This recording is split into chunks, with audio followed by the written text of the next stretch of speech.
Movie start होती है और हम एक छोटी लड़की जेनी को देखते हैं जो अपने फादर के बनाए हुए पपेट्स के साथ खेल रही थी। लेकिन तभी उसे एक छोटी सी चिड़िया दिखाई देती है। उसे पकड़ने के लिए वो विंडो के पास आती है। अब यहाँ से सीन शिफ्ट होकर जाता है जेनी के फादर जेफ पर और उसकी बेबी सिटर समंथा पर। यहाँ हमें पता चलता है कि जेनी के फादर जेफ असल में एक कॉमिक आर्टिस्ट है और उनकी बनाई हुई कॉमिक्स और कैरेक्टर्स को देखकर समंथा काफी इम्प्रेस है। इसके बाद हम दोबारा से जेनी को देखते हैं जो विंडो से बाहर देख रही थी। जिसे पहले तो वो चिड़िया कहीं भी दिखाई नहीं दे रही थी, लेकिन फिर अचानक से वो चिड़िया उसके सामने आ जाती है, जिसकी वजह से जेनी डर जाती है और नीचे गिर जाती है। अब उसके गिरने की आवाज सुनकर जेफ और समंथा के साथ साथ जेनी की मदर भी उसके पास आ जाती है। वो लोग देखते हैं कि जेनी के फोरहेड से खून निकल रहा है, जिसकी वजह से उसके पेरेंट्स यानी जेफ और उनकी वाइफ काफी परेशान हो जाते हैं। तब जेनी की मदर समंथा को डांटते हुए उसे कहती है कि इसमें तुम्हारा कसूर है, तुम्हारी वजह से हुआ है ये सब कुछ, क्योंकि तुम इसकी बेबी सिटर हो, इसका ख्याल रखने की जिम्मेदारी तुम्हारी है। इस बात पर जेफ अपनी वाइफ को समझाते हुए उसे चुप करवाने की कोशिश करता है, लेकिन उसकी वाइफ जेफ पर भी गुस्सा होते हुए उसे कहती है कि खुद तो तुम सारा दिन काम करते रहते हो, लेकिन उससे हमें तो कोई फायदा नहीं है क्योंकि उसके कौन सा तुम्हें पैसे मिलते हैं। अब यहाँ पर हमें पता चलता है कि जेफ असल में जॉबलेस है, यानी अभी उसके पास कोई भी काम नहीं है। अगले सीन में जेनी की मदर उसे हॉस्पिटल ले जाने लगती है, लेकिन जब जेफ भी उनके साथ जाने के लिए कहता है तो उसकी वाइफ उसे मना कर देती है। अब क्योंकि उन दोनों की बनती नहीं थी, इसीलिए उनकी डिवोर्स हो जाती है। इसीलिए अब वो दोनों ही जेनी की कस्टडी के लिए काफी परेशान है। इसी बीच जेनी के ग्रैंडफादर कहते हैं कि मैं नहीं चाहता कि मेरी ग्रैंड डॉटर के ऐसे ही बार बार चोटें लगती रहे लापरवाही की वजह से। अब वो जेफ को कहते हैं कि अब क्योंकि तुम्हारे पास तो जॉब नहीं है, इसीलिए तुम अपना ख्याल तो रख नहीं सकते, अपनी बेटी का कैसे रखोगे। तब ये सुनकर जेफ दुखी होते हुए अपनी वाइफ से पूछता है कि आखिर तुम मेरे साथ ऐसा क्यों कर रही हो। ये सुनकर वो कहती है कि मैं जानती हूँ कि तुम अपनी बेटी यानी जेनी से प्यार करते हो, लेकिन अभी तुम उसका ख्याल रखने के काबिल नहीं हो, तुम उसका ख्याल रख ही नहीं सकते। इसके बाद जेफ की वाइफ उसे कुछ पैसे देते हुए कहती है कि ये कुछ पैसे तुम रख लो, इससे तुम अपनी लाइफ का एक न्यू स्टार्ट ले लेना और जेनी को मेरे पास ही छोड़ दो। लेकिन जेफ उसके इस ऑफर को लेने के लिए इनकार कर देता है। इसके बाद जेफ जब अपने घर जाता है तो अपनी बेटी की पुरानी वीडियोस देखकर उसे काफी मिस करने लगता है। नेक्स्ट डे वो अपनी बेटी जेनी के साथ एक रेस्टोरेंट में जाकर वहाँ अपनी वाइफ के आने का वेट करने लगता है। इसी दौरान जेफ के पास उसकी वाइफ की कॉल आती है और वो उससे कहती है कि देखो जेफ, तुम बेवकूफी कर रहे हो, तुम्हें कॉन्ट्रैक्ट पर साइन कर देना चाहिए जिससे कि सब कुछ ठीक हो जाए, हम सभी खुश रहें। लेकिन जेफ उसकी इस बात का कोई भी जवाब नहीं देता। तभी जेफ के पास उसके कॉलेज का फ्रेंड आता है जिसने 1 साल पहले ही अपनी कॉमिक बुक्स की कंपनी खोली होती है। तब ये सुनकर जेफ को काफी खुशी होती है, लेकिन जब वो जेफ से पूछता है उसकी लाइफ के बारे में तो जेफ उसे सब कुछ बता देता है कि उसकी लाइफ में कितनी प्रॉब्लम्स चल रही हैं और तो और वो जॉबलेस है, अभी बेरोजगार है। तब ये सारी बातें सुनकर जेफ का फ्रेंड काफी हैरान होता है क्योंकि जेफ उन सब में सबसे बेस्ट आर्टिस्ट हुआ करता था। और तभी जेफ के पास फिर से उसकी वाइफ की कॉल आती है जिससे जेफ को पता चलता है कि वो तो गलत रेस्टोरेंट में आ गया है क्योंकि उसकी वाइफ ने उसे जहाँ पर बुलाया था वो कोई दूसरा रेस्टोरेंट था। तभी जेफ अपनी वाइफ को अपने उस कॉलेज फ्रेंड के बारे में भी बताता है कि आज मैं उससे मिला हूँ और मैं उसके साथ मिलकर काम करने वाला हूँ। लेकिन जब ये बात जेफ का फ्रेंड सुनता है तो वो उसे सिर्फ और सिर्फ कॉमिक बुक्स की इंकिंग यानी पेंटिंग का काम देने के लिए कहता है। तब ये सुनकर जेफ काफी हैरान भी होता है और डिसअपॉइंटेड भी क्योंकि वो तो एक अच्छा कॉमिक आर्टिस्ट था। ये सारी बातें जेफ की वाइफ भी सुन पा रही होती है, इसीलिए वो जेफ से कहती है कि मैंने सारी बातें सुन ली है, जॉब को हासिल करना इतना आसान नहीं होता। लेकिन अब क्योंकि जेफ की वाइफ का पूरा ध्यान तो कॉल करने पर होता है, जिसकी वजह से उसका काफी बुरा एक्सीडेंट हो जाता है और उसकी मौके पर ही बहुत बुरी तरह मौत हो जाती है। उसके मरने पर जेफ और जेनी बहुत ज्यादा दुखी हो जाते हैं। फिर जब जेफ फ्यूनरल में अपनी वाइफ के बारे में लोगों को बता रहा होता है तो तभी वहाँ पर रखी हुई एक कैंडल गिर जाती है और दूसरी कैंडल की आग की वजह से जेफ की बनाई हुई एक पेंटिंग में आग लग जाती है, जिसकी वजह से पिक्चर में बना हुआ जेफ का चेहरा बुरी तरह से खराब हो जाता है। इसी दौरान समंथा फायर एक्सटिंग्विशर की मदद से आग को बुझा देती है। फिर जेनी के ग्रैंडफादर जेफ से मिलते हैं और उसे बताते हैं कि जिस गाड़ी ने मेरी बेटी और तुम्हारी वाइफ को हिट किया है उसका अभी तक पता नहीं चला, लेकिन सबको लगता है कि ये कोई एक्सीडेंट नहीं बल्कि ये एक मर्डर है जिसे कि एक्सीडेंट बना दिया गया है। नेक्स्ट सीन में जेफ एक रूम के सामने जाकर पहुंचता है, लेकिन तभी अचानक से उसका दरवाजा खुल जाता है और उसके अंदर से एक खतरनाक किस्म का पपेट निकलता है जो कि बिल्कुल वैसा ही पपेट दिख रहा था जिसे जेफ ने अपने हाथों से बनाया था। वो पपेट डरावना दिखने के साथ साथ अलग अलग तरह के मूव्स भी कर रहा था। फिर वो बिल्कुल उल्टा होकर जेफ का पीछा करने लगता है और अब वो जेफ की तरफ बढ़ने लगता है, जिसकी वजह से जेफ काफी डर जाता है। लेकिन जैसे जाती है। इसका मतलब ये था कि ये जेफ का नाइटमेयर था। लेकिन तभी उसे अपने सामने एक दूसरी पपेट दिखाई देती है। फिर अचानक से वो नींद से जाग जाता है और ये भी उसका नाइटमेयर ही था। नेक्स्ट डे वो बेबी सिटर समंथा उसके घर आती है, जहाँ पर जेफ उसे अपनी बेटी जेनी का ख्याल रखने के लिए कहता है और खुद वो जॉब करने के लिए अपने फ्रेंड की कंपनी में चला जाता है। इसी दौरान वो बेचारा वहाँ पर इंकिंग का काम करने के लिए भी तैयार हो जाता है। तब ये बात उसके फ्रेंड को काफी हैरान कर देती है, लेकिन फिर भी वो बगैर कुछ कहे उसे जॉब पर रख लेता है। इसके बाद जेफ घर वापस आता है और समंथा को अपनी इंकिंग की जॉब के बारे में बताता है, जिस पर वो कहती है कि मुझे तो ये जॉब अच्छी नहीं लगी, क्योंकि ये जॉब आपके लिए नहीं बनी है, क्योंकि आप ज्यादा अच्छा डिजर्व करते हैं। वजह ये है कि आप एक काफी अच्छे आर्टिस्ट हैं। तब ये सुनकर जेफ कहता है, लेकिन पेंटिंग का काम तो मैं घर में भी कर सकता हूँ, जिसका फायदा ये होगा कि साथ साथ मैं अपनी बेटी का भी ख्याल रख सकूंगा, वो मुझसे दूर नहीं होगी। इसी दौरान समंथा जेफ को काफी इंसिस्ट करती है कि आप जेनी को उसके ग्रैंडफादर के घर ही छोड़ आए, लेकिन जेफ इस बात के लिए साफ इनकार कर देता है और कहता है कि नहीं नहीं, मैं ऐसा नहीं कर सकता, क्योंकि मैं अपनी बेटी से बहुत प्यार करता हूँ और वो मेरे साथ ही रहेगी। अब जब रात को जेफ काम कर रहा होता है तो उसे कुछ अजीब महसूस होने लगता है और उसे ऐसा लगता है कि कुछ तो अजीब है, कुछ तो गड़बड़ है और उसे खुद पर कंट्रोल भी नहीं रहा। इसीलिए वो जाने अनजाने में अपनी डायरी पर एक खतरनाक घोस्ट की पेंटिंग बना देता है और तभी उसके पास जेनी आकर कहती है कि पापा, मुझे बहुत डर लग रहा है, मुझे ऐसा लगता है कि मेरे कमरे में कोई है। लेकिन जब चेक करने के लिए जेफ वहाँ पर जाता है तो उसे तो वहाँ पर कोई भी दिखाई नहीं देता। इसीलिए वो जेनी को अपने बिस्तर पर लेटने के लिए कहता है और तभी जेनी जेफ से पूछती है कि पापा,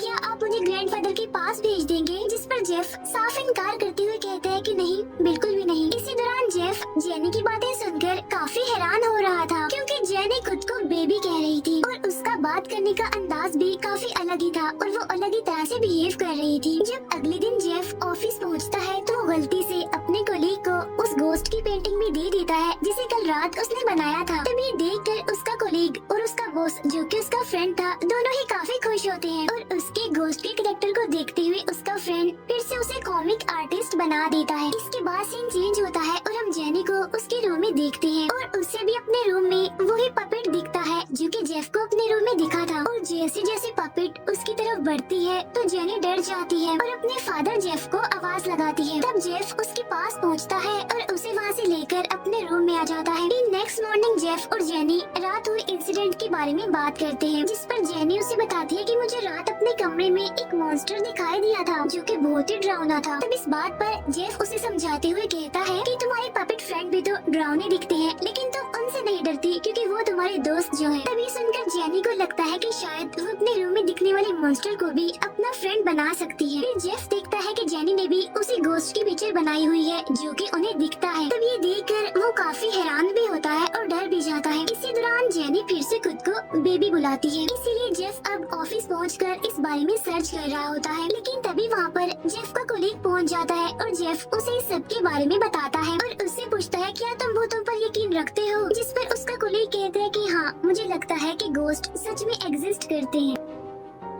उसी टाइम उनके ऑफिस की एक लड़की आकर जेफ को बताती है कि एक अमीर बूढ़ा आदमी आपके बारे में पूछने के लिए यहाँ पर आया था। तब उसके बारे में सुनकर जेफ फौरन समझ जाता है कि वो कोई और नहीं बल्कि जेनी के ग्रैंडफादर हैं। इसीलिए वो फौरन उनसे मिलने के लिए उसके पास पहुँचता है। तो अब यहाँ पर पता चलता है कि असल में जेनी के ग्रैंडफादर को ये शक है कि उनकी बेटी को मारने वाला कोई और नहीं बल्कि जेफ है, यानी कि उसने ही अपनी वाइफ को मार दिया। इसके बाद हम देखते हैं कि जेफ जब अपने घर वापस आता है तो समंथा उसे ड्रिंक देती है और उससे रिलेशनशिप बनाने की कोशिश करती है। तब इस बात से जेफ काफी हैरान होता है और ऐसा करने से मना कर देता है, जिससे समंथा को काफी बुरा भी लगता है और एम्बैरेसमेंट भी होती है, जिसकी वजह से वो वहाँ पर नहीं रुकती और वहाँ से चली जाती है। फिर हम देखते हैं कि जेफ रात को जब काम कर रहा होता है तो उसने असल में जेनी के रूम में कैमरा लगा दिया था, जिसमें वो देखता है कि जेनी के रूम में वही ड्राउनी पपेट है जिसे वो मॉन्स्टर कह रही थी, यानी कि जो उन दोनों को ही दिखाई दे रही थी। उसे देखकर जेफ काफी डर जाता है और फौरन जेनी के रूम में जाता है, लेकिन वहाँ पर उसे कोई भी दिखाई नहीं देता। इसी दौरान हम जेफ के पीछे नोटिस करते हैं कि वहाँ पर छोटे छोटे पपेट्स मूव कर रहे हैं। फिर जब वो विंडो से बाहर देख रहा होता है तो हमें कमरे में कोई दिखता है जिसने कि अपने ऊपर चादर ली हुई थी, और जब जेफ चादर हटाकर चेक करता है तो उसे पता चलता है कि ये कोई और नहीं बल्कि ये तो जेनी है। फिर जेनी जेफ से पूछती है कि पापा बताएं मामा कहाँ है? जिस पर जेफ कहता है कि यहीं पर है, वो तो हमेशा ही हमारे साथ है। फिर जब जेफ ऑफिस के लिए जा रहा होता है तो उसे बस में फिर से वही पपेट दिखती है जो कि उस पर अटैक करने की कोशिश भी करती है, जिससे जेफ तो बहुत डर जाता है। फिर हम समंथा को देखते हैं जो कि जेनी को ढूंढते हुए एक रूम के पास पहुंचती है, जहां पर उसे जेनी की आवाज सुनाई देती है। इसीलिए वो अंदर जाने की कोशिश करती है, लेकिन खुद ब खुद दरवाजा बंद हो जाता है। इस बात से वो काफी घबरा जाती है, लेकिन दरवाजा फिर से खुल जाता है और जेनी रूम से बाहर आ जाती है। ठीक उसी टाइम समंथा को भी वहाँ पर वही पपेट दिखती है, जिसकी वजह से अब वो भी बहुत डर जाती है। और जब जेफ वापस आता है तो वो उसे भी सब कुछ बताती है, लेकिन वो ये भी कहती है कि शायद मुझे लगता है कि ये मेरा वहम होगा, तो इसीलिए वो उन बातों को इग्नोर कर देती है। लेकिन जेफ तो